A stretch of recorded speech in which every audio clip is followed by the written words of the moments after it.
الفدي أنا عادي هين oo golaha deegaanka ee degmada Boorama ay maanta yeesheen ayaa waxa lagu dooranayay maayir cusub oo degmada Boorama ay yeelato markii koolamku uu ku buuxsamay 20 xildhibaan halka hal xildhibaan uu ka maqan yahay ayaa waxa halkaasi tanaasulid kaga dhawaaqay maayirka degmada Boorama Maxamed Xuseen Maydane waxaana uu sheegay kadib markii moran badani uu soo kala dhaxgalay xildhibaanada golaha deegaanka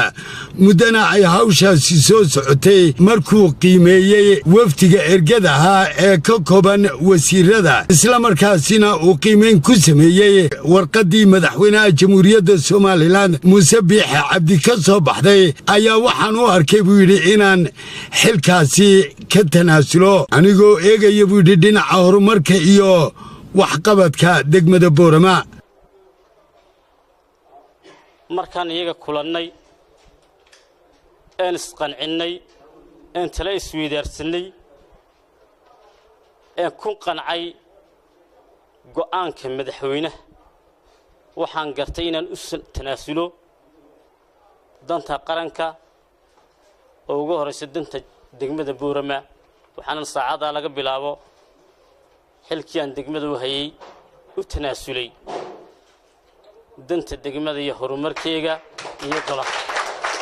kadib waxa la gudagalay codayntii maayirada degmada Boorama oo ay isku soo sharaxeen Maxamed Maxamuud Dheerayste iyo Saleebaan Xasan Xadi oo iyagu hore u ahaan jiray maayirka degmada Boorama iyo ku xigeenkiisa waxaana Maxamed Maxamuud Dheerayste uu helay 9 xubnood oo xildhibaanada golaha deegaanka codkoodii halka Saleebaan Xasan Xadi oo isna helay 10 xubnood sidaasi maayir cusub loogu ansixiyay Saleebaan Xasan Xadi oo noqonaya maayirka degmada Boorama goliyalka fadhiyay 20 qof buu ahaa 10 qof waxay u codeeyeen Saleebaan Xasan Xadi 9 waxay u codeeyeen Maxamed Faarax Dheerayste gudoomiyuhuna muu codeynin oo hadii la kala badi waayo uu cod leeyahay waa sida baarlamaanka oo kale oo aniga marka sida darteed anigu maan codeynin sida darteed guusha waxay raacday Saleebaan Xasan Xadi sidoo kale waxa iyaguna halkaas ka hadlay maayirka cusub ee degmada Boorama Saleebaan Xasan Xadi oo ballan qaaday inuu halkaasi ka sii amba qaadi doono horumarka degmada Boorama ilaahay ma hadii weey waxaan reer Boorama ugu bishaareynayaa in wixii hore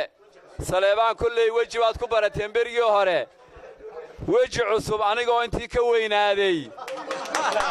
inaad igala kulmi doontaan Ilaahay dhaaf aad iyo aad noo mahadsantiin barasaabka gobolka Awdal ayaa isaguna waxa uu tilmaamay waxaan uga mahadcelinayaa maayirkii hore sida fiican ee arinta u soo koobay waan uga mahadcelinayaa koow marka labaad waxaan u hambalyeeynayaa maayirka cusub ee soo baxay wasiir ku xigeenka wasaaradda arrimaha gudaha ee Soomaaliland Maxamed Muuse Diiriye ayaa isaguna waxa uu tibaaxay aad iyo aad ugu mahadsan yahay sidaas ay hawshii noogu gabagabowday waxaan idin leeyahay guul inaad u shaqaysaan degmadii la idin magacaabay ayaa la idinka sugayaa aad iyo aad baad mahadsantihiin waxa iyaguna goobjoog ka ahaa munaasabadaasi lagu dooranayay maayirka cusub ee golaha deegaanka ee degmada Boorama wasiirka wasaaradda ganacsiga dalxiiska iyo warshadaha barasaab ku xigeenka gobolka Awdal xogayaha dawladda hoose Xasan Yuusuf Riiraash iyo dadweynaha aad u tiro badan oo iyagu soo dhaweeyay doorashada munaasabadaasi waa Caafi TV-ga qaranka Soomaaliland Boorama